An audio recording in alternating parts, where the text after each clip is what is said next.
15 Januari omwaka 2026 zabadde zituuse. Kyekyabadde ekiseera bannayuganda bonna okutambula okusiyaguka engendo okweteeka mu ddene okubeera nga boolekera mu bitundu byabwe oba polling stations ez'enjawulo okulaba nti basuula akalulu. Mu kifaananyi ye Robert Kyagulanyi Ssentamu ate era mukaddeke kamu mu kifaananyi ekirala ye the incoming Mwami Yoweri Kaguta Museveni.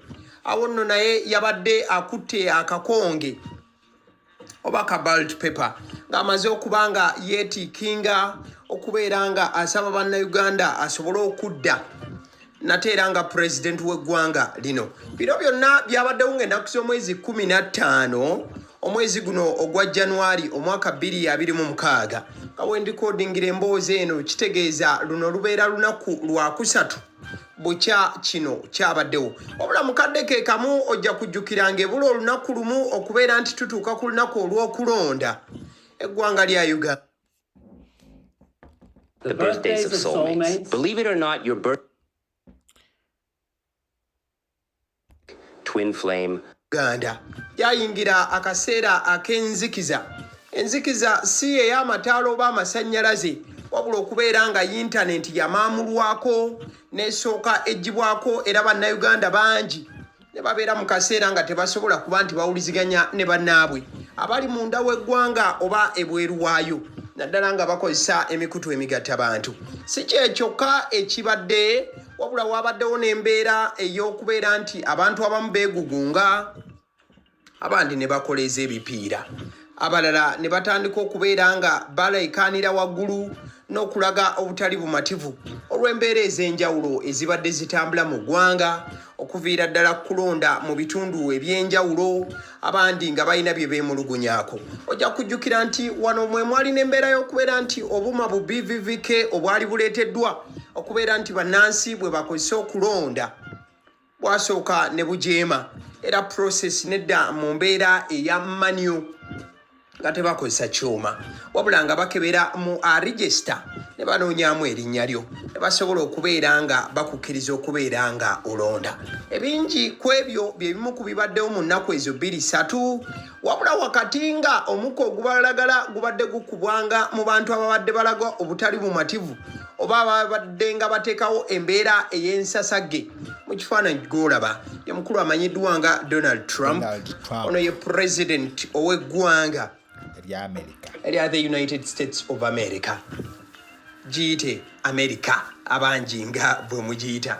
Omukulembeze w'eggwanga eryo yoyo atwala America. Kati the US Embassy in Uganda oba embassy ya ggwanga lya America mu Uganda bwe yalaba ebyo byonna byennyonnyodde era byentandise nabyo ku katambi kano ku bitambula aba United States of America oba embassy y'eggwanga lya America mu Uganda yafulumiza ekiwandiiko kino yakitadde ng'ennaku z'omwezi 16 obudde bwe bwabadde buwungeera okubeera nga twolekera olunaku lw'ennaku z'omwezi 17 okulangirirwako bwa president we kwabadde kujulidde oba we kwabadde kugenda okubeera. Wabula ekiwandiiko kye baafulumiza babadde balaga okutya okw'obutali butebenkevu obwabadde bugenda maaso mu ggwanga era nga babadde bakoowoola buli munnansi wa America wabula ng'embeera yakusanga Uganda ne obanga oli munnayuganda ng'obutuuzi oyina bwa America babadde babakoowoola era ne bawandiika bwe bati bagambye nti security alert for American citizens. Eggwanga lya America sebo we lyaweereza ekiwandiiko kino baakiweereza b'Amerika bokka abali mu Uganda ne bagamba nti Uganda held a presidential elections on Thursday, January 15th, 2026. Official results are pending. There are reports of security forces using tear gas and firing into the air to disperse gatherings. US citizens are encouraged to exercise enhanced caution, avoid large public gatherings, and limit unnecessary movements. Read the full security alert here. ekiwandiiko kino ekyabadde kiwandiikiddwa eggwanga lya Amerika babadde bannyonnyola nga bagamba nti Uganda yabadde emaliriza okulonda nga 15 nabwe kityo alizaati ezabadde tezinnafuluma babadde bonga Abamerika bafuna alipoota ezabadde ziraga nti tiyagasa ali mu kkubwa mu bantu omuna amasasi okukubwa mu bbanga okugumbulula abantu abakuŋŋaanye nabwe kityo Amerika yabadde egamba nti ekoola bannansi ba Amerika bonna abali mu Uganda okwewala okubeera ewantu ewali abantu abangi n'okubeera nti bakendeeza ku ntambula zaabwe era nga bw'onyiga ku link eyo kwabadde obuwandiike bwe weeyongerayo mu kibaluwa kino ekyabadde kiwandiikiddwa eggwanga lya Amerika babadde bagamba nti actions to take balabudde ne bannansi baabwe Abamerika ku biki bye babadde basobola okuba nga bakola mu kadde ako babagambye nti monitor local media for updates, avoid crowds, avoid demonstrations, keep a low profile, be aware of your surroundings, carry a charged cell phone and program emergency numbers into your mobile devices, carry proper identification, including a US passport with a current Ugandan visa. Era bannyonnyodde nga bakoola bannansi ba Amerika ababadde mu ggwanga okubeera nti beetegereza nnyo emikutu gy'amawulire okumanya ebigenda mu maaso mu ggwanga okwewala okubeera ewantu ewali abantu abakuŋŋaanye okwewala okwenyigira mu kwekalakaasa n'okubeera abakkakkamu mukadde ke kamu n'okwetegereza buli muntu abeetoolodde ne babagamba batambule n'amasimu agajjudde omuliro n'ennamba za Amerika eza emergency mukadde ke kamu ne babagamba n'obagamba batambule ne passport zaabwe eza Amerika nga kwotadde ne visa ey'eggwanga nyaffe Uganda. So oluvannyuma lw'ekiwandiiko ekyo ekyafulumiziddwa eggwanga lya Amerika bangi ku mutimbagano batandise okuba nga baripurayinga ku kipapula kino nga balina okwemulugunya kwabwe okwenjawulo osobola okukebera ku mukutu ogwo gwa X wansi ku kiwandiiko kino oba kojja kubanga obufuna olw'ensonga nti omukulu atwala UCC ava kwogerako eri eggwanga olunaku olwali ng'endakizibwa 18 January 2026 n'agamba nti newankubadde yintaneti yatudiziddwa tetulina kubanga tutambuza bubaka obwandiba nti bulina engeri gye bugumbulwa n'okuleeta okuma omuliro mu bantu nga tuvuddewo kaawo ebimu ku bifaananyi by'osobola okuba ng'olaba eddakiika eno bifaananyi eby'embeera ebadde mu Kampala bwe kyatuyingira akaseera ak'okulonda era ng'abawanvu n'abampi babadde beetooloola ebitundu okutalaaga eggwanga lyonna abasajja abawanvu n'abampi nga bakutte emigemerawala olunaku olwaleero omwogezi wa poliisi mu ggwanga annyonnyodde ensonga lwaki amagye ne poliisi bibadde byetooloola buli wamu era n'annyonnyola n'embeera eyandiba nti ebaddewo wabula mukadde ke kamu agamba nti bannansi kyekiseera okudda ku mirimu gyammwe n'agamba nti tewali kisobola kuba nga kibataataaganya agamba nti the security eri tight nabwe kityomudde eyo mukole emirimu gyammwe. There are groups trying to instill fear in the population, but we would like to give them assurances and guarantees that the streets are safe, business should go on normal. Nobody should feel threatened, not even journalists.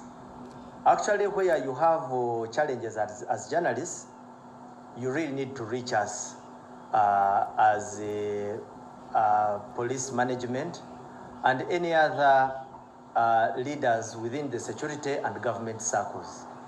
You are free to carry out your and exercise your rights as journalists, as long as you act responsibly. Ambo byomukulu SCP Kituma Rusoke ng'annyonnyola olunaku olwaleero nti waliwo obubinja obuli mu kuteeka okutya mu bannansi wabula abagamba nti mwesowoleyo mu mayumba yonna gye muli mudde ku nguudo muddemu mukakkalabye emirimu gyammwe abagamba nti teri muntu agenda kubatiisatiisa embeera ey'okutya n'obunkenke yonna yaweddewo.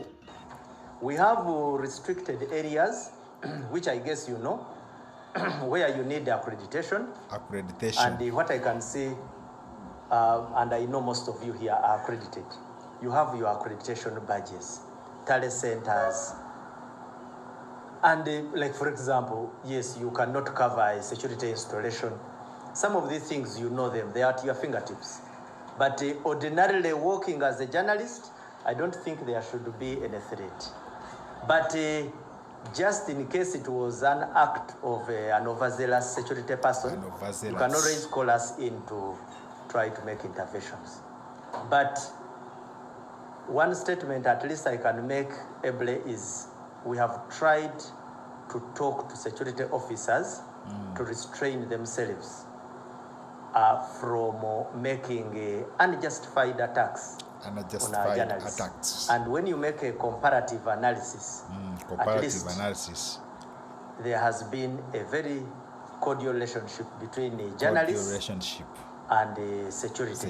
Where we have had those one or two unfortunate situations, they are regrettable. And we are sorry about them. We can always correct that. Kulu abadde annyonnyola ku mbeera y'abannamawulire ababadde mu kutya okw'ekika ekyawaggulu olw'embeera abamu gye bayisiddwamu gye buvuddeko n'abagamba nti kati mulye butaala tewali kisobola kubanga kibatiisa okutuuka ewantu wonna okubeera nga musaka amawulire. Wabula n'agamba nti kale just waliwo ebifo ebimu ebibeera nga biriko obukwakulizo okugeza nga gye baagattidde obululu oba giyite tali center.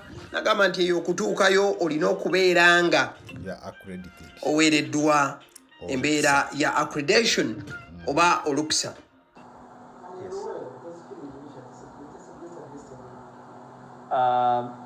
Trending in mother, kids, and toys.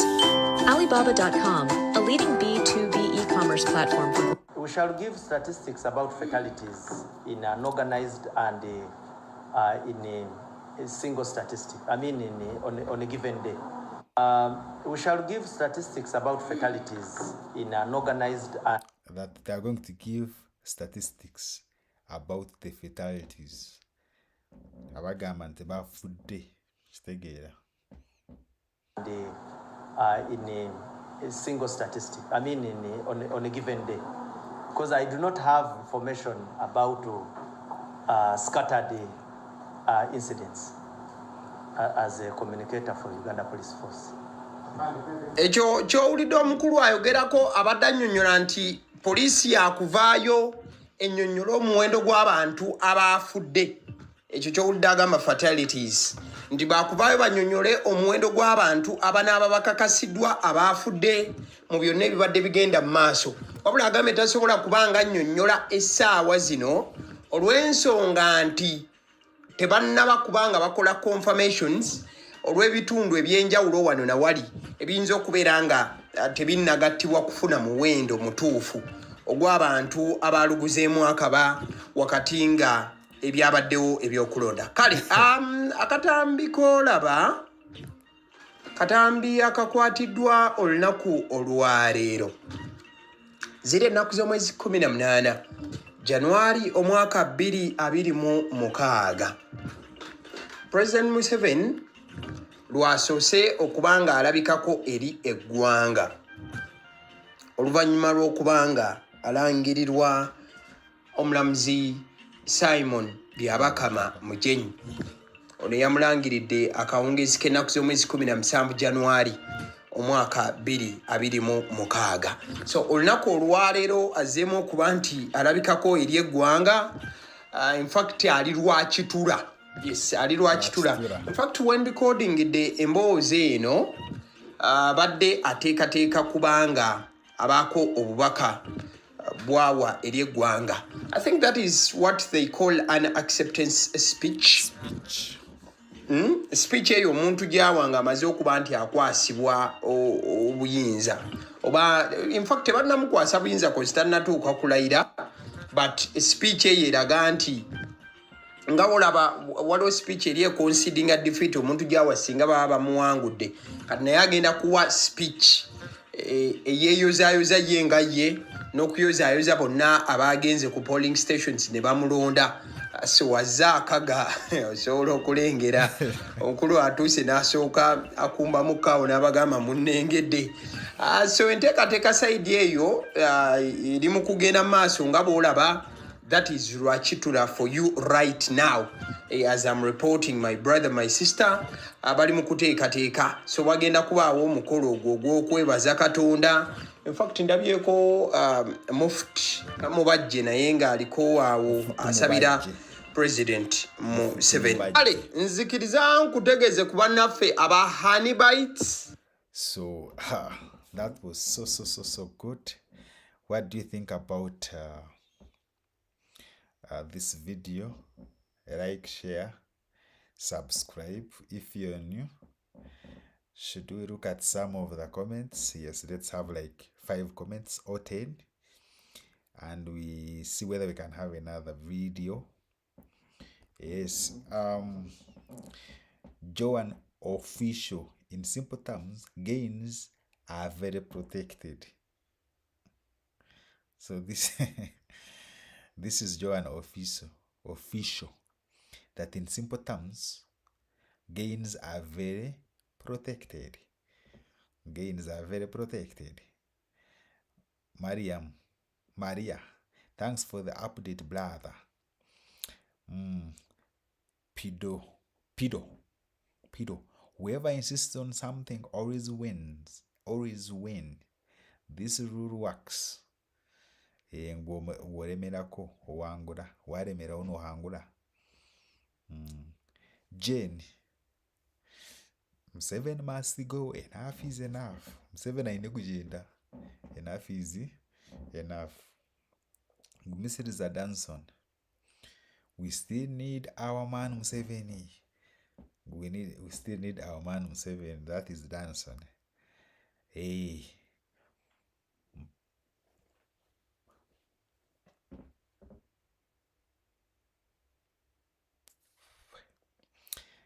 Moses, please let America. This one was saying let America come and help us, maybe. Hey.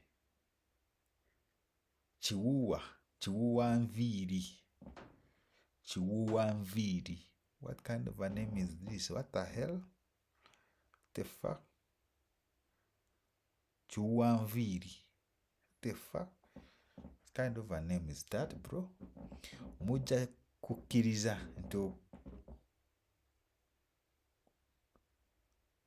okumba sikwota. Muja kukiriza into kumba sikwota. What does it mean, bro? The hell? Then another one is Fred Musubuzi, American, come and help us. Muja kukiriza into kumba sikwota. I don't know. I don't understand that. Efumu tinkujimanyejo. So basically, what else? Bobi Wine ayanjira Kalulu. Let's look at that video also. Bobi Wine refusing the results from BYABAKAMA. Katukarabe. Katuchirabe. Make sure you please like the video, share. You can like. Most importantly, please take a candle. Declares candidate Yoweri to Haburwa Museveni to Haburwa Kaguta Museveni.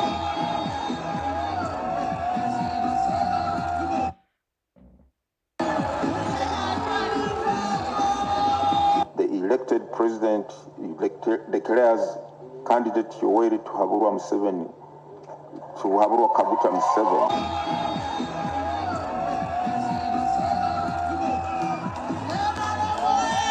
Tuwakanya byonna mwami BYABAKAMA n'akakiiko ke ak'ebyokulonda bye bali mu kulangirira kubanga bifu biri fake. Oluvannyuma lwakulya akakiiko k'ebyokulonda, omulamuzi Simon BYABAKAMA mujenyi olunaku lw'eggulo ng'ennaku z'omwezi 17 January omwaka 2026 yavuddeyo n'alangirira nti olwokaano olw'aba president olw'abo ababadde babbinkana okutwala entebe enkulu ey'eggwanga nyaffe Uganda lwakomekerezeddwa, era nga yannyonnyodde n'agamba nti mwami Yoweri Kaguta Tibuhaburwa Museveni ye yabadde azzeemu okubeera ng'akoonola n'okubeera nti entebe y'eggwanga edda mu mikono gye nate.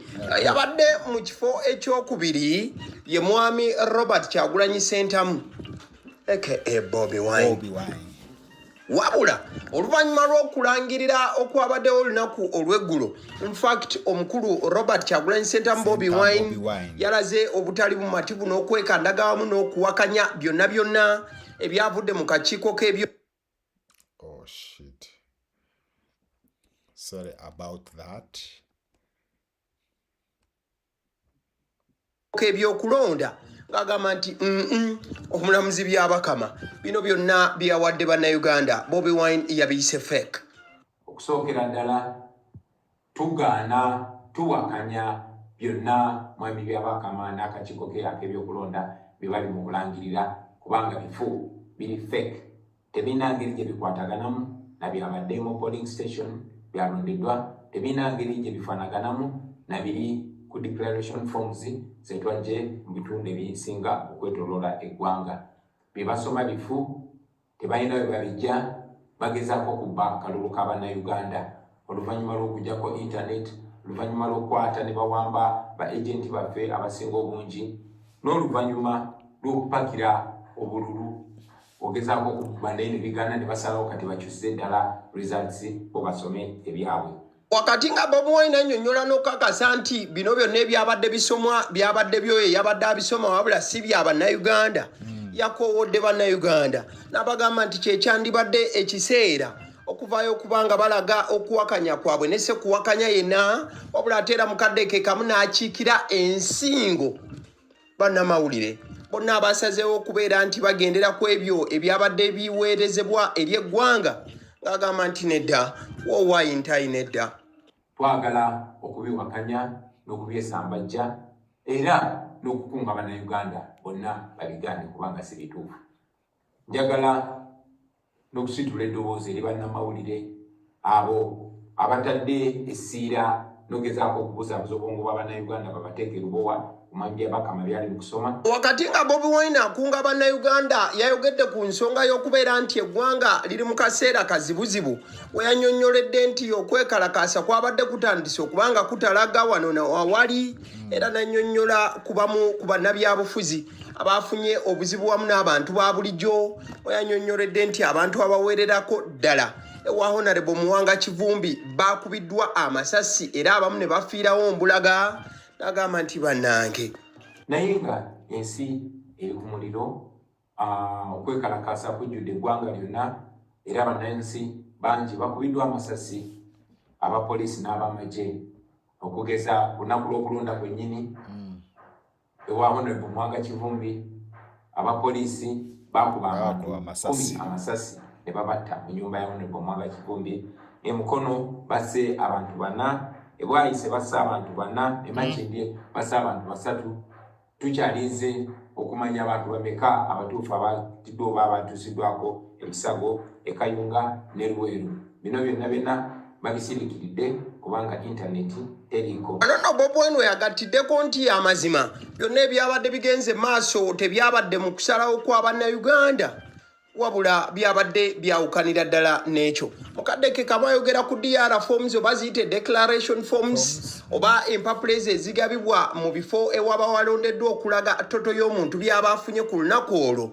Bagamba nti okwongera okulaga obwerufu yandisabye afazaali empapula zino zitandike okuba nga ziragibwa mu lujjudde awo nno bannayuganda emitima gya kubaka. Twagala okunga bannayuganda mwenna okuwakanya n'okusambajja bino byonna Byabakama byagamba kubanga si kye mwaroze si ge mazima agavudde gye balondera. Twagala n'okubasaba okusigala nga mubiwakanya, muzimire ku magulu gammwe paka nga bakoze ekituufu. Tubanja okuzaako internet, tubanja okumakinga sure nti DR forms entuufu ne district sheets entuufu zibeere uploaded oba baziteeke ku mutimbagano. Bannayuganda bonna balabe ekituufu bagoberere akalulu nga bwe katambudde so si bino eby'okubusaabusa. Tukyali bagumu, tubiwakanya era tubanja obuwanguzi bwaffe ku lwa Katonda n'ensi yaffe. Robert Kyagulanyi Ssentamu aka Bobi Wine eyalangiriddwa nga eyakutte ekyokubiri emabega wa president Yoweri Kaguta Museveni eyalangiridde bino byonna omulamuzi Simon Byabakama Mugenyi oluvannyuma lw'okuba nti nno yakoze okulangirira era ng'agoberera amateeka agamuweebwa okulonda kwa ssemateeka w'eggwanga nnyaffe Uganda. Ono nno yabuuziddwako ebibuuzo awo ku mukutu ogwo gwa NTV yannyonnyodde bulungi nnyo nnyini ddala okusinziira ku mbeera nga bw'eri. Nannyonnyola nti bw'otunuulira alizaati zino ziva ku mutendera gwa polling station ne zigenda ne zikuŋŋaanira wamu ku district era we bafunira order oba toto ebeera ekuŋŋaanyiziddwa mu order y'ebyo byonna nga biba bitambudde ate ne bimuweerezebwa wali e Lubowa. Mulayini efaananako bw'eti. Results tuziweereza mu ngeri tategerekeka sikitegeera kubanga engeri gye twazitambuzaamu omwaka 2021 era enkola y'emu gye tweyambisa kati ku district results teziva ku polling stations butereevu ne zireetebwa wano mu National Tally Center zisooka ku districts. So from polling stations they are first they are first transported to the district, then from the district presiding returning officer n'agatta ebyakafunako n'alyoka biweereza ku National Tally Center. Kati simanyi abeemulugunya okwemulugunya kusinziira ku ki. Beebuuza polling stations zino eno ziva mu districts ki? Oh, okay. Enkola eyo era mba kwogera abakola ku system yaffe ebirumbe kalimagezi ne tugamba nti ensonga eyo ndowooza bwe tunaatuukira ssaawa 8 tuyinza okuba tulaba waliwo enjawulo ku nkola eyo.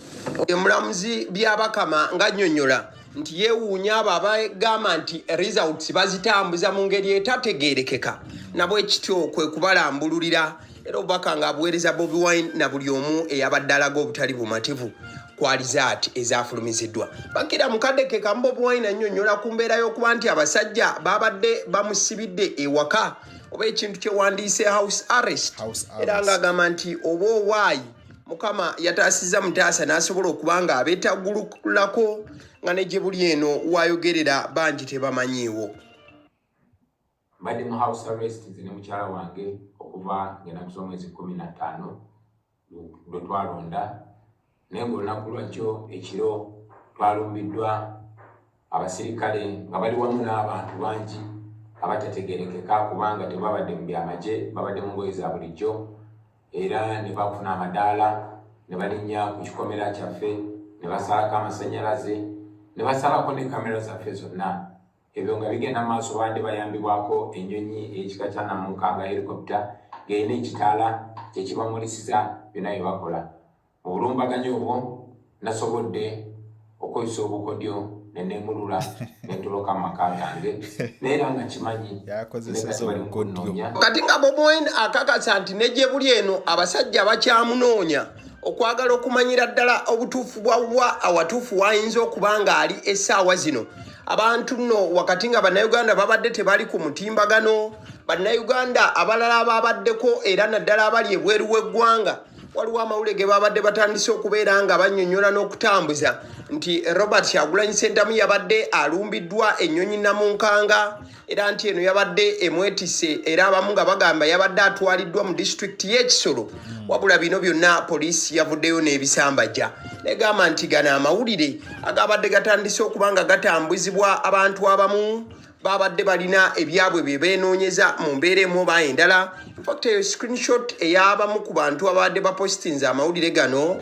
This was Harima Smart Hajat saying that it had happened before he was taken away to an unknown location, as you see in the right hand picture, and I'm a helicopter heading. So kati okusinziira ku bintu nga ebyabadde bitambula, omwogezi wa poliisi yavuddeyo n'asambajja bino byonna era n'agamba nti Mwami Robert Kyagulanyi Ssentamu babadde bo tebanna mukwatako.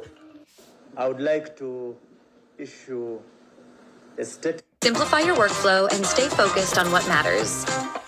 AI note. Sorry about that.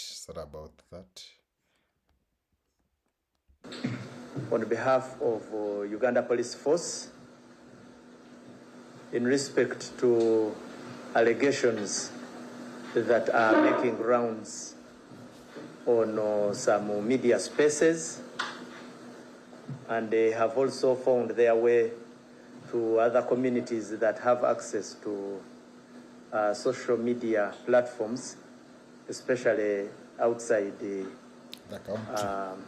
our jurisdiction. The allegations are being made that Mr. Kyagulanyi Ssentamu, who is a presidential candidate, that he has been arrested and taken to, if you can have this phone, and that he has been taken to an unknown location. Some of these allegations are being paraded by his family members. What I would like to say is these are deceitful and insightful allegations, intended to depict the security agencies of Uganda as brutal and violators of rights of a political candidate. They are untrue and unfounded. Jambo bya mukulu SCP Chituma Rusoke, omwogezi wa police mu Uganda, yabadde annyonnyola nti abo bonna ababadde batambuza amawulire g'okuba nti Robert Kyagulanyi Ssentamu Bobi Wine yabadde akwatiddwa, nti okusingira ddala bafamire ye ababadde ebweru w'eggwanga wamu ne bannayuganda abali ebweru w'eggwanga nga basobola okuba nga bafuna omutimbagano.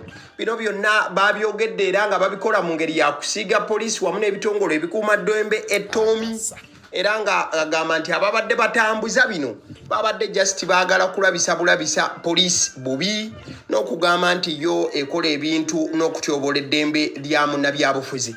Mukaddeke kamu omukulu Chris Magezi ow'ekitiibwa oyo okuva wali mu magye naye yavuddeyo n'agamba nti oluvannyuma lw'ebigambo bino ebyabadde bitandise okutambula oluguudo lw'emukono Jinja n'okutwaliza omusayidi eyo, abavubuka babadde batandise okuba nga beekumamu ogutaaka, wabula bo ng'ab'amagye ne security bakoze buli kisoboka okulaba nti kino tekigenda mu maaso. Jo singa si omulimu gw'abyokwerinda ge baakoze obudde bwa kiro olugambo we lwatandikidde, ate nga ekitulumira ddala nti n'olugambo lwatandise n'abantu abali wabweru w'eggwanga be basindisa olugambo nti omwami Kyagulanyi yakwatiddwa. Naye mu kaseera akatono ako abavubuka ab'enjawulo ku luguudo lw'emukono paka Jinja bagezezaako okuluteekamu obstacles objects ne bakoleeza omuliro bwe bityo nga baagala kuyimiriza traffic, naye ab'ebyokwerinda babadde kumpi ne babijjamu, n'abavubuka abalala bakwatiddwa bajja kutwalibwa mu mbuga z'amateeka, naye oluguudo ne lusigala nga lutambula. Oyo mukulu Chris Magezi ku lw'amagye g'eggwanga nyaffe Uganda. Kati bwe tutunuuliramuko ku bimu aba ku statement eyafulumiziddwa omukulu Robert Kyagulanyi Ssentamu ng'annyonnyola obutuufu bw'embeera nga bwe yabadde wali mu maka ge. In fact yakutte n'ebimu ku bifaananyi nga bw'osobola okuba ng'obiraba wano ku screen. Kansooke okutereka ebifaananyi bino wano. Yes, ebyo nno bye bimu ku bifaananyi ebyateereddwayo Robert Kyagulanyi Ssentamu Bobi Wine wamu n'obubaka bwe yagasseeko. Era yakoze statement yabadde egambako bw'eti: Last night was very difficult at our home in Magere. The military and police raided us. They switched off power and cut off some of our CCTV cameras. There were helicopters hovering over. Obwine ng'agamba nti ekiro ekyayise kyabadde kizibu nnyo ewaka e Magere.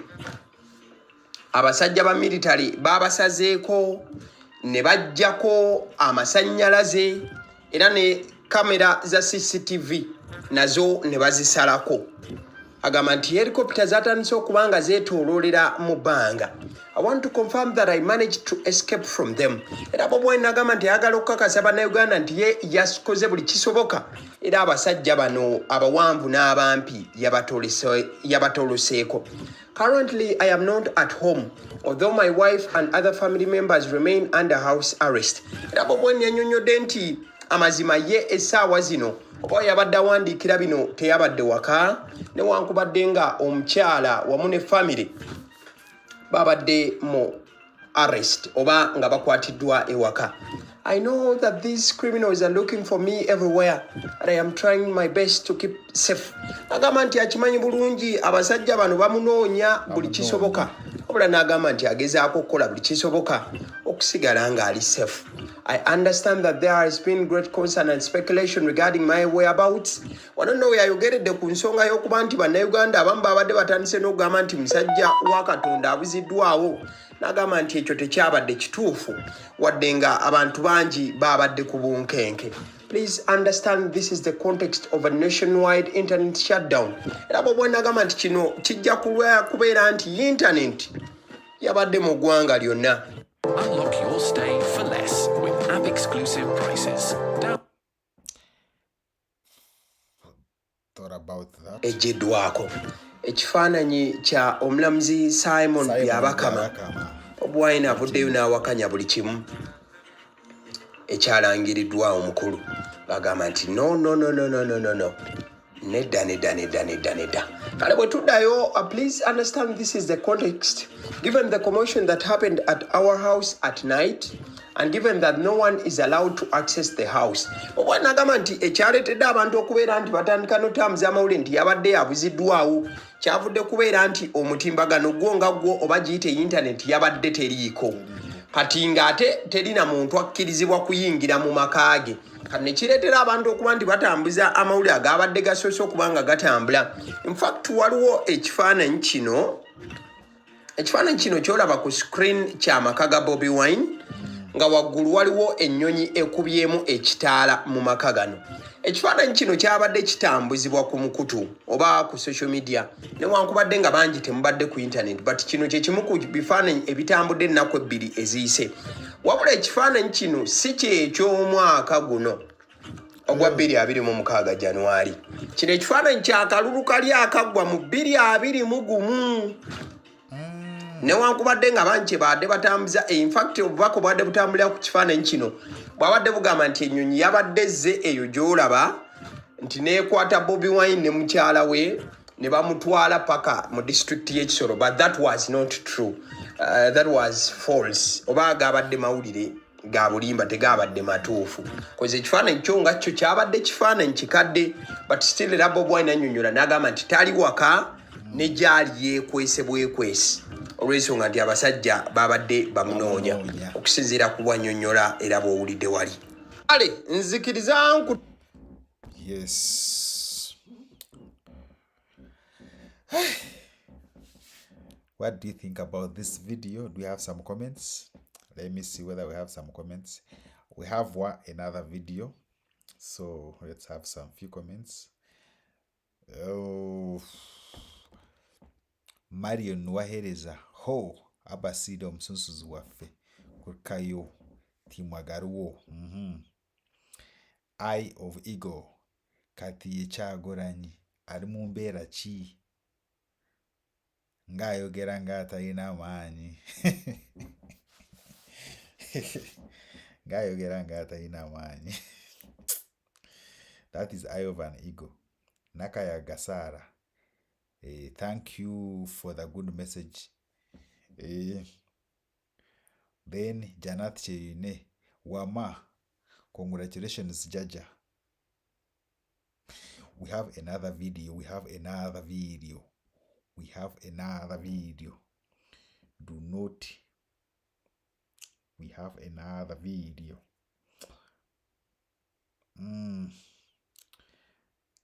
Many things are happening. Many things are happening in this country.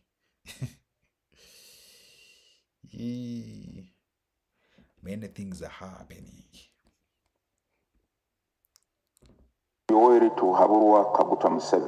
This is what happened. Having obtained the highest number of votes in the election, and the votes cast in his favor being more than 50% of the valid votes cast at the election, the Commission hereby declares the elected president declares candidate Yoweri Museveni ebyo bye bibadde ebigambo by'omulamuzi Simon Byabakama Mujenyi akawungeezi k'ennaku z'omwezi 17 January omwaka 2026 bw'abadde alangirira president w'eggwanga nyaffe Uganda agenda okubeera nti atutwala okuva omwaka ogwa 2026 paka omwaka ogwa 2031 era ng'alangiridde nti mwami Yoweri Kaguta Museveni ono nga yabadde ku bukulembeze bw'eggwanga nate era nti azzeemu okutwala entebe eno okuva omwaka 2026 paka omwaka 2031 kavuna kekibadde nti tetubadde ku mutimbagano oba nti internet ebadde teriiwo kyagala tuyiteeyitemu kwaliza ati nga bwe zitambudde mukwano gwange oyinza okuba nti wobadde ebintu obadde tobifuna butereevu katuyite mu results ng'akakiiko k'ebyokulonda bwe kazituwadde olunaku olwaleero tujja kuba nga tutandikira ddala oba ku buli 100 AFUDDE Museveni singa akakiiko k'ebyokulonda bwe kazituwadde olunaku olwaleero tujja kuba nga tutandikira ddala ku President Yoweri Kaguta Museveni yakutte ekisooka ku percentage oba ku buli 100 afunye ebitundu 71 n'obutundu 65 71.65%. obululu bwonna okutwaliza awamu President Museveni afunye obululu obukadde 7,946 mu 772 obukadde 7,946 era ng'ono yabadde candidate w'ekibiina ki the National Resistance Movement oba kiyite ki NRM. Mu kifo ekyokubiri Robert Kyagulanyi Ssentamu Bobi Wine ku buli 100 afunye obululu 24 n'obutundu 72 oba gye wandise 24.72%. bwe buba bululu okutwaliza awamu obulondeddwa n'abanga Robert Kyagulanyi Ssentamu afunye obululu obukadde 2,742,238 obukadde 2,742,238 mu kifo ekyokusatu muna FDC omukulu Nathan Nandala Mafaabi oba amanyiddwa nga Nandala Mafaabi Nathan James Nandala Mafaabi ono yafunye obululu ekitundu 1.88 ku buli 100 1.88%. mu bululu n'abanga yafunye emitwalo 29,39 2,000 bannange wulira 209,039 bwe bululu emitwalo 29,39. mu kifo ekyokuna omukulu ow'ekibiina ki ANT Mugisha Gregory Muntu Oyera oba Jeno Mugisha Muntu ono yafunye obululu emitwalo 5,926 kati ekitegeeza boddira President Museveni wamu ne Bobi Wine ababiri bafunye ebitundu 96. Yes.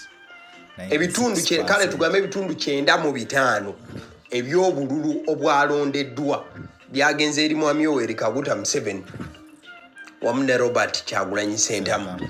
Bino byonna birangiriddwa akawungeezi k'ennaku z'omwezi 17 January omwaka 2026 wabula we bigenze maaso n'okuba nga birangirirwa internet y'eggwanga ebadde teriiko era ng'emikutu egikozeseddwa okubeera nga information eno esaasaana n'okuweebwa bannayuganda zibadde TV za Uganda ezibadde live wamu n'emikutu gya radio egy'enjawulo olw'ensonga nti internet y'omu ggwanga ebadde teriiko. Kati we tuba nti no tuvudde ku bano abana abakulembeddemu ojja kujjukira nti abantu abeesimbawo baali 8 bweddu.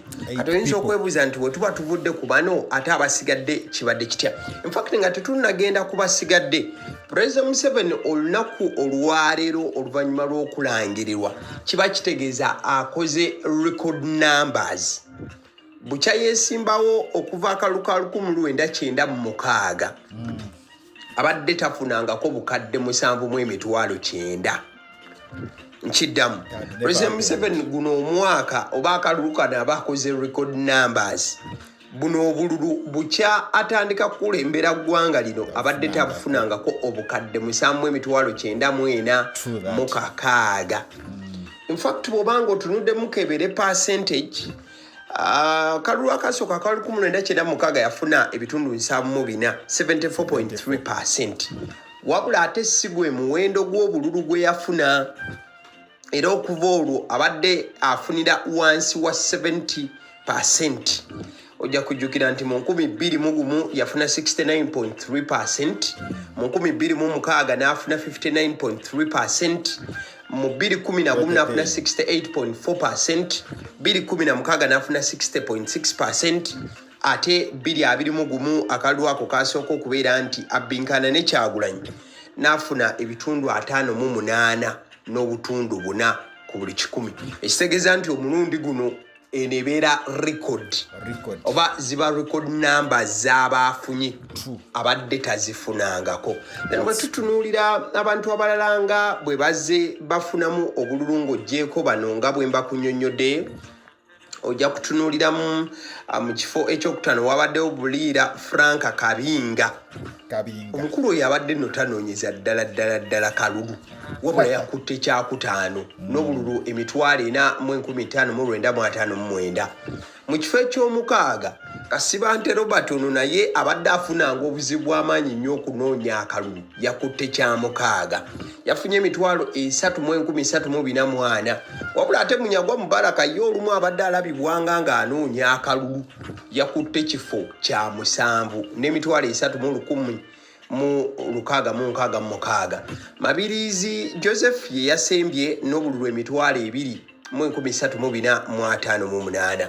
Kati bwe tugenda ku bannayuganda nga bwe balonze oba bannayuganda abeewandiisa okulonda, kigamba nti baali obukadde 21 mu 64,968. Be bannayuganda abeewandiisa oba badde registered okulonda emitwalo obukadde 21,649,668. Wabula ate bw'ogenda ku voter turnout abantu bazze batono okusinziira ku bantu abeewandiisa. Yes, abantu babadde batono olw'ensonga baalaze nti obululu we babugatta omugatte bwabadde mu bantu obukadde 11. You get the point. Kati tusobola okuba nti no tusembula tugendeko okuba president ba Uganda okuva Uganda we yafuna obwetwaze. I think awenje okubeera nga nkomekereza olunaku olwaleero. Omwaka gwali 1962 paka 1966. Yes. President wa Uganda eyakulembera eggwanga lino yali Sir Frederick Edward Muteesa owokubiri. Nabeera president ow'eggwanga lino okuva mu mwaka gwa 1962 paka 1966. Edwe tuvaawo eyadda mu bigere yali Apollo Milton Obote oba gwe bayita Obote 1. Ono nga yakulembera Uganda okuva mu mwaka gwa 1966 paka 1971. Then we tuvaawo ne tugendewo omusajja erinnya eryayatiikirira ennyo nti n'olumu paka nakati bannayuganda batambulako ebweru bagamba bw'otuukayo bwe bagamba ku Uganda boogera ku musajja ono, kyogera ku Idi Amin Dada. Omukulu yakwata obuyinza bw'eggwanga mwaka gwali gwa 1971 paka 1979. osobola okubalabalamu bbanga ki lye yakulembera eggwanga lino. We tuvaawo awo eyali owookuna oba president owookuna okuva independence Uganda bukya ebaawo oba efuna bwetwaze ye mukulu eyali amanyiddwa nga Yusufu Lule oba Yusufu Kironde Lule. Ono nno yaliko okuva April 13, 1979 paka June 2, 1979 sosobola okubalabalamu omukulu yakulembera bbanga ki yaliko okubanga 13 April 1979 paka 2 June 1979 April, May, June ekitegeeza omukulu aba yafugayo myezi ng'ebiri awo ekintu ne kitagala. Then omupresident yaddako yali Godfrey Lukongwa Binaayisa omwaka gwa 1979 paka 1980. Osobola okulaba nti omukulu eggwanga yalikwatamu omwaka gwali gumu gwokka bwe guti. Then bwe tuvaawo awo eyaddira yali Paul Muwanga. Ono nno naye yakulemberako nnaku bunaku olw'ensonga nti obuyinza bw'eggwanga yabukwata nga 12 Maayi omwaka gwa 1980 then n'abutanga 22 Maayi omwaka gwa 1980. Yafuna mu mwezi gwe gumu gwe yakwata obuyinza era gwe mwezi gwe gumu gwe yabuta omukulu amanyiddwa nga Paul Muwanga kubanga era kusoma mwezi 12 Mei 1980 paka nga 22 Mei 1980 abate yafuga ennaku 10 zokka. Wetugende waddako Obote 2 mu party 2 mwaka gwali gwa Apollo Milton Obote mwaka gwali gwa 1980 paka 1985. Kati ate obuyinza buvaawo butya okujja mikono gyono aliko mwaka gwali gwa 1985 paka 1986 omukulu yakwata obukulembeze bw'eggwanga yali Tito Okello. Nzikiriza nkutegeze ku bannaffe aba Hanibites ow'omwenda bukya ggwanga Hanibites bagamba nti omulimu gwe bakola Tito Okello Lutwa. Things are serious. Let's look at another video. Many things are happening. Enensi Chika Ruzi Rubongoya all defeated. Chikambwe Honorable Ruzi SG Rubongoya ne baba kuba AKALULU. This is serious. Bana Kampala Central njagala okuyozaayoza Honorable Misa Kabanda olw'okuba nti awangudde ekifo ky'omubaka wa Kampala Central. Njagala kweyamanga bulijjo tubasomesa ti eby'obukulembeze oba eby'obufuzi si mulimu wabula kuweereza. Wabeerawo awangula n'awangulwa mu kuvuganya era njagala kukkiriza nti maama ate jjajja waffe otuwangudde. Ebigambo ebyo byogeddwa Honorable Luzzi oba abadde amanyiddwa ng'oba abadde yeeyita Luzzi ly'erinnya lye si yeeyita wabula erya Honorable baali mugattako wakati mu kunoonya akalulu. Ebigambo ebyo byogeddwa Honorable Luzzi olunaku olw'eggulo bwe yabadde ayozaayoza munnakibiina kya NRM omukyala Hajati Misa Kabanda eyawangudde bo ababiri Honorable Luzzi wamu ne David Lewis Rubongoya Saabawandiisi w'ekibiina ki The National Unity Platform. Kati akatambi ke tutandise nako Honorable Luzzi ye yabaddewo nga balangirira omuwanguzi ku kifo kya MP wa Kampala oba Kampala Central. Wabula David Lewis Rubongoya teyakkiriza era teyalindiridde kulangirira kuno n'atambula n'avaawo bwe babadde babalira obululu buno bonna n'okubugatta. Kansooke nkutwale ew'omukulu eyalangiridde anti David Lewis Rubongoya yabadde awanguddwa wamu ne Honorable Luzzi. Tulabe obululu nga bwe bwatambudde omuwendo gwabwo, then ku vidiyo eno tovaako okuba ne David Lewis Rubongoya avuddeyo n'ayogera ku kalulu kano ke yabaddemu wabula oluvannyuma n'atakawangula. The total number of valid votes cast for candidates are as follows. Agava Muzora, the party is anti, is forward 182. 182. David Ruiz Rubongoya, no, is forward 18,242. 18,000 for Lewis Rubongoya. Kabanda Nisa Nabengo, NRM. She's forward 22,000.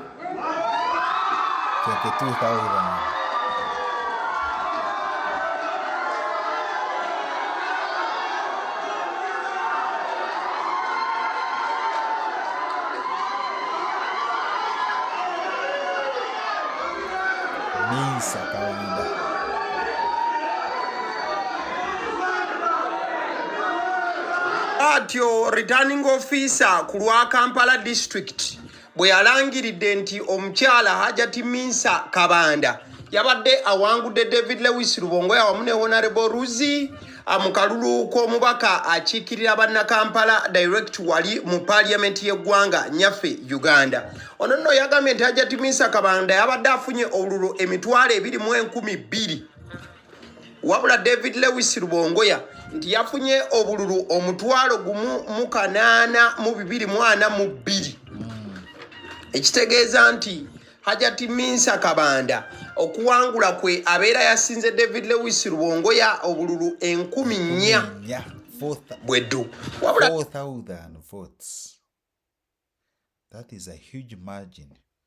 David Lewis Rubongoya bino byonna olwamugudde mu matu yabiwakanyiza ne sekuwakanya yenna. Wabula Hajati Minsa Kabanda oluvannyuma lw'okubeera nti alangiriddwa nga awangudde yagambye luno lwabadde lutabaalo olwannamaddala era nti ebintu tebyabadde byangu engeri gye kiri nti yabadde abbinkana ne ssaabawandiisi w'ekibiina ki the National Unity Platform era bw'ati Hajati ono bw'annyonnyola nga tetunnagenda wa David Lewis Rubongoya. Akalulu tekabadde kangu naye nga nkayiseemu bulungi era nebaza Mukama akampisizaamu. Singa simanyi ga Mukama saali kayiseemu.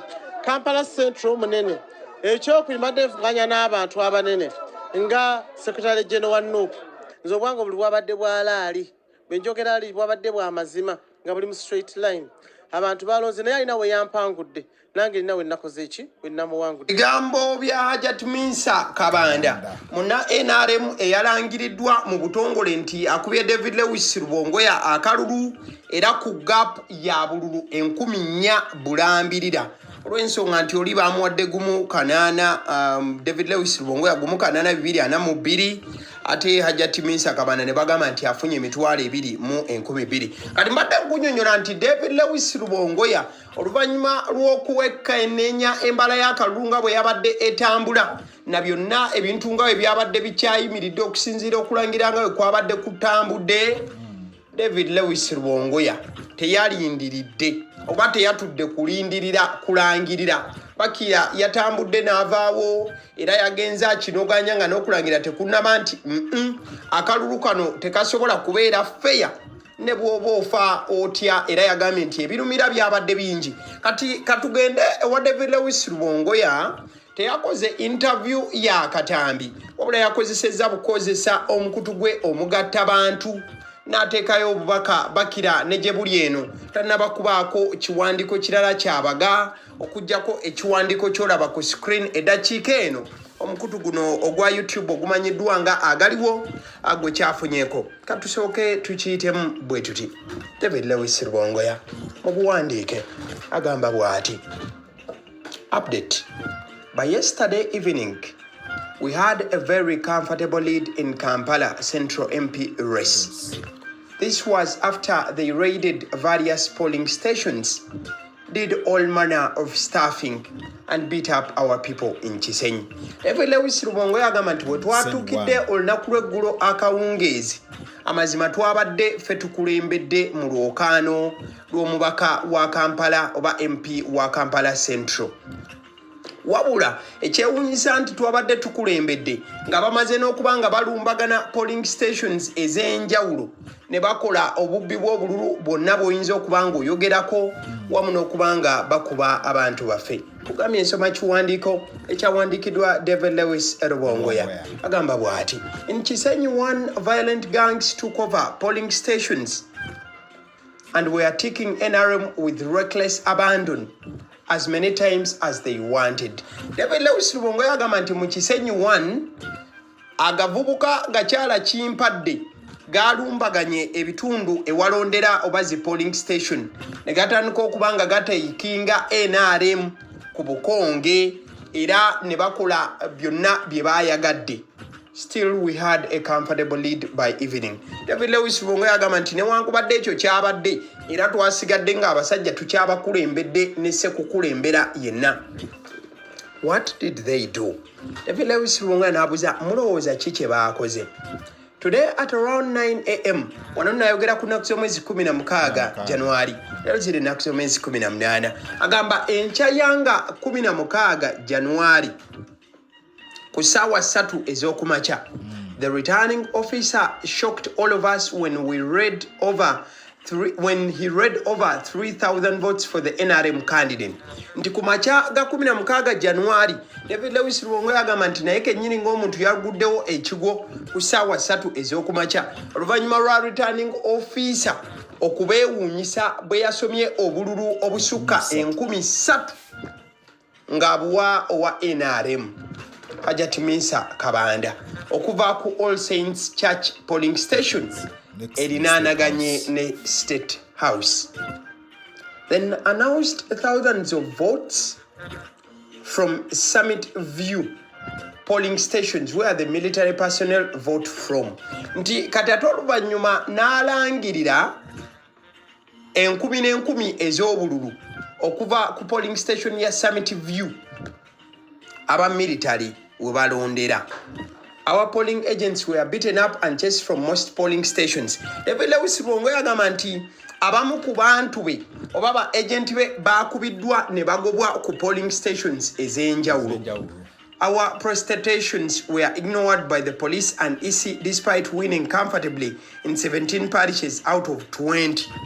Still David Lewis Rubongoya n'agamba nti okwegugunga kwabwe n'okulaga nti nno obuwanguzi bwabadde ku saidi waabwe bino poliisi yabyesambaze wamu n'akakiiko k'ebyokulonda newankubadde nga NUP oba ye David Lewis Rubongoya babadde bawangudde emiruka 17 ku miruka 20.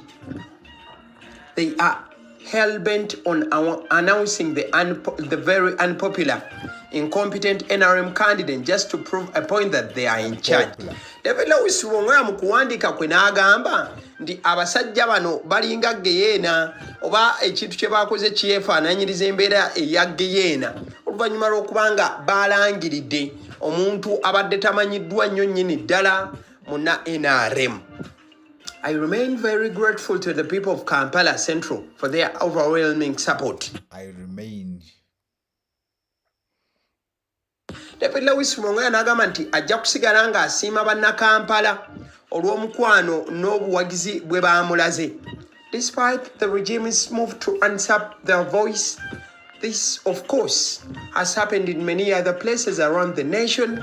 Uganda will be free. David Lewis Rubongoya n'agamba nti newankubadde nga omujiji guno gugezaako okukakanya eddoboozi ly'abannakampala ne bannayuganda, kino ekyamutuuseeko mu Kampala kituuse ne mu bifo ebirala byonna. Amaliza ng'agamba nti nyaffe Uganda kye bujja bwe katali girya erifuna emirembe oba erifuna eddembe. Bubaka bwa David Lewis Rubongoya bwe yawandiise oluvannyuma lw'okubeera nti omukyala Hajati Minsa Kabanda muna NRM ye yalangiriddwa. Ekiraga nti David Lewis Rubongoya yabadde asambajja n'okuwakanya okulangirirwa kwonna okwakoleddwa akakiiko k'ebyokulonda ng'obuwagizi oba obuwanguzi kabuwamu na NRM. Hajati Minsa Kabanda. Sobola ganti sika mazima kubanga naise mu procedures on eziteekeddwa okukola. After nomination twatandika campaigns. Era n'entambula kyalo ku kyalo n'enkola meetings zaabwe ne meeting at different categories of people. Nze ate simulanko nga ayiseyo olukiiko yadde olumu bwe luti mu kyalo nti alukoze.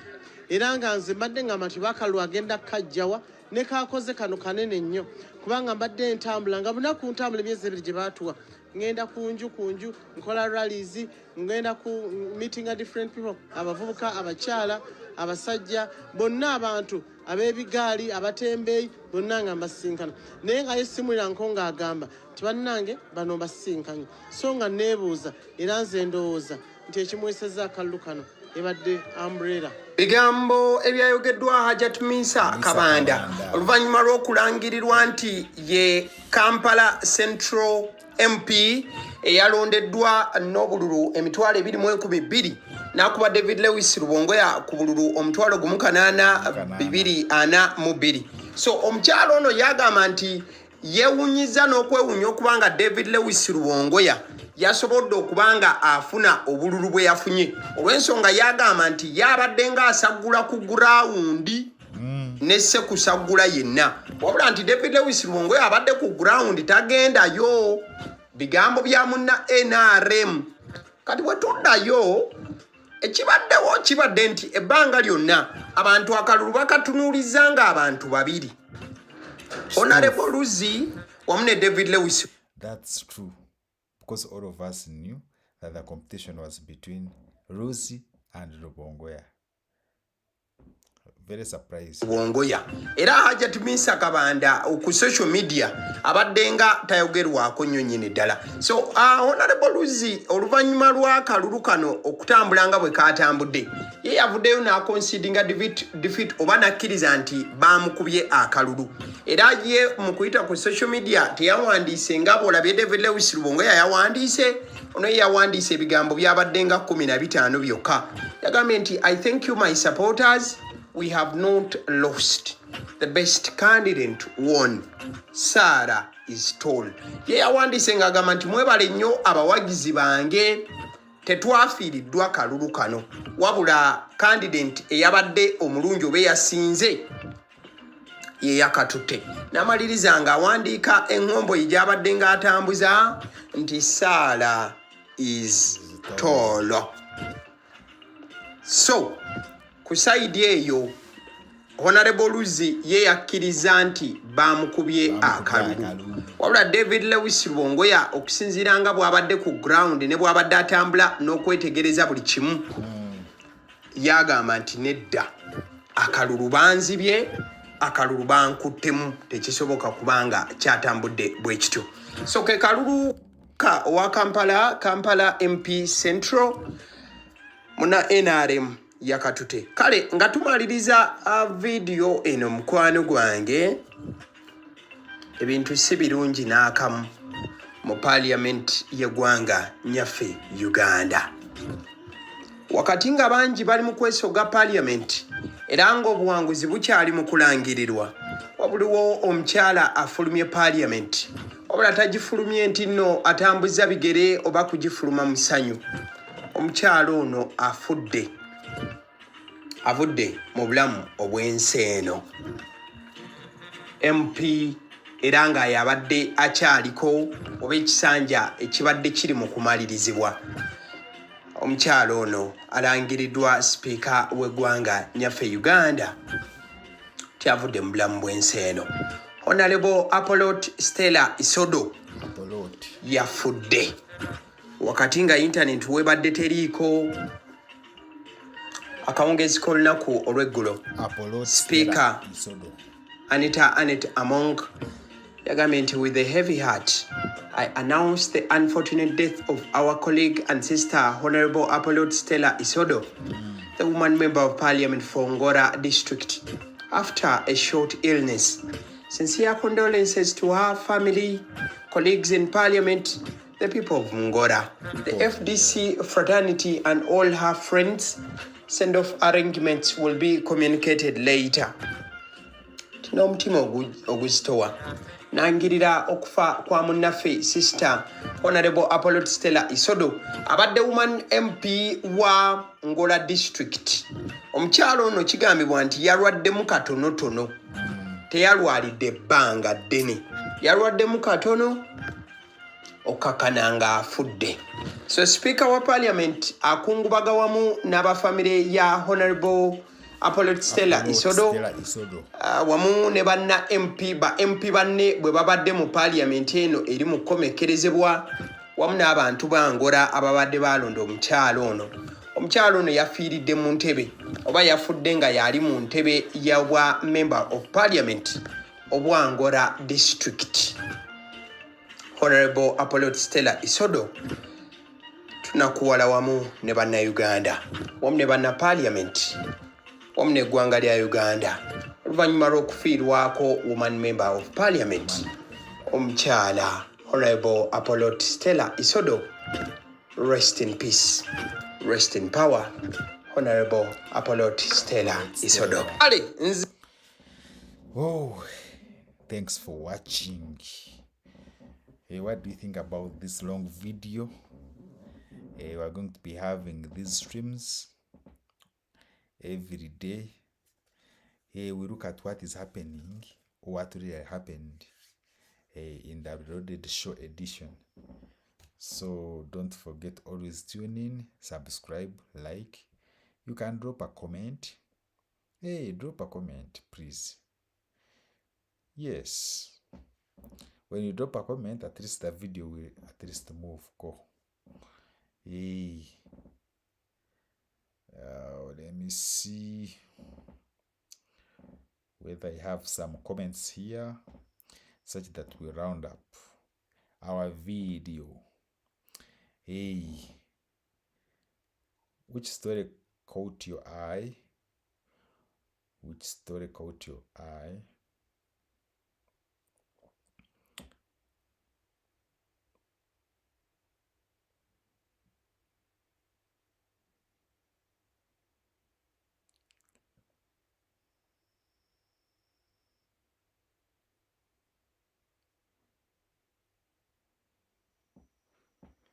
Let's have some few comments.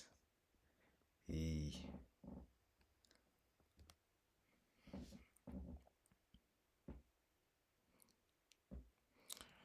have Justice. What is Justice saying? Justice saying, let's accept the reality that you are below the belts of being president of Uganda, in the sense that you have failed to deliver a better manifesto to the citizens of Uganda to convince them to vote for you. Instead, you opted campaigning for MUSEVENI by talking about him, not knowing what you assume as bad things he did. They did appear to people as good things to them. So in other words, that's what that one is an NRM person. He's talking about President Kyagulanyi not accepting the results announced by BYABAKAMA. Justice is saying Bobi Wine will remain a hero. He is the elected president by Ugandans. Bobi Wine azagumaji a hero. Then Mukaya Ivan, Mzee, congratulations, wawula Mukama akukulembere ng'otufuga bulungi.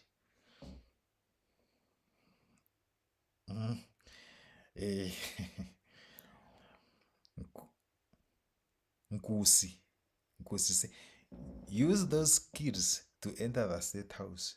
Remember, Kyagulanyi said that he used his skills to escape from the security personnel. So this guy is saying that he used those same skills to enter the state house. That is sarcastic. Sarcastic. Nkusi, what do you want to do? Chichi omuntu omulemerako. Then we have Maji. Bobi akkiriza nti Uganda nene mulimu n'ebyalo ebitamumanyi. Ate abantu balonda naye Mukama akuume eggwanga lyaffe. Cut back to our jobs. That is the reality. That there are some places, the villages whereby they don't know Bobi Wine. and people also vote for the president. You get, meaning they only vote the president they know. So this one ended up saying that God should protect our country. But now we are back to our jobs. Bila fake African Union. You remember African Union endorsed Sefo's win. So that's why this one is saying fake African Union. Also, this one is commenting about General Muhoozi, saying Muhoozi is not a leader. Then we have Kato, Umar Kato. Let's see what Umar Kato is saying. Mr. President, nze nkusaba okomeo Uganda kuba kati olinga ali mu exile, which is not on you and on our NUP members. I'm requesting you come back. No one will arrest you because the whole world eyes are on you. Please come back. But Bobi Wine is still in the country, so there's no need of pleading for him to come back because he's already in the country. He's still in the country. Yes, so Uganda is moving on without Kyagulanyi and Rubongoya. Thanks to God, Uganda will move forward without Bobi Wine and his family. Kids, what is the problem? Obusungu buva kugumba. Chichi. Mama Solomon. Wow. You are not arrested. You are fearing your debts. What is your problem? Who told you that he has debts? Omusajja talina mabanja. Naye Mama Solomon. See what you're saying.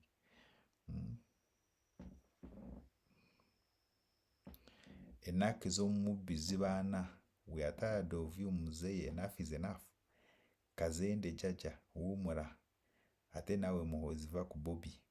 Because mwe mwabba Uganda nemujediza. We nga bayina Uganda tuli mu struggle. Ugandans are still in the struggle. They want to liberate their country. Bana Uganda fe tulina okukomya ejjoogo lya Museveni ne mutabani we wamu n'agabbi gaabwe. Bana Uganda tusituke. That is Anne. Kemigisha. Naye Bobi twagala ntebe yaffe. Ng'abadduseeko. Who sponsors these people in comment section? Who sponsors them? This is serious. Kemigisha is saying that naye Bobi twagala ntebe yaffe. N'abadduseeko.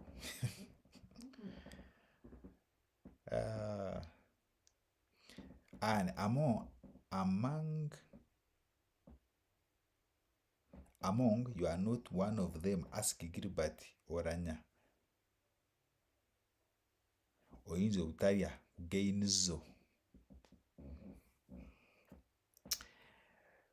Members, thanks for watching. What do you think about this episode? Like, share, subscribe. Please drop a comment in the comment section. We'll meet tomorrow same time. See you in the next video. Peace.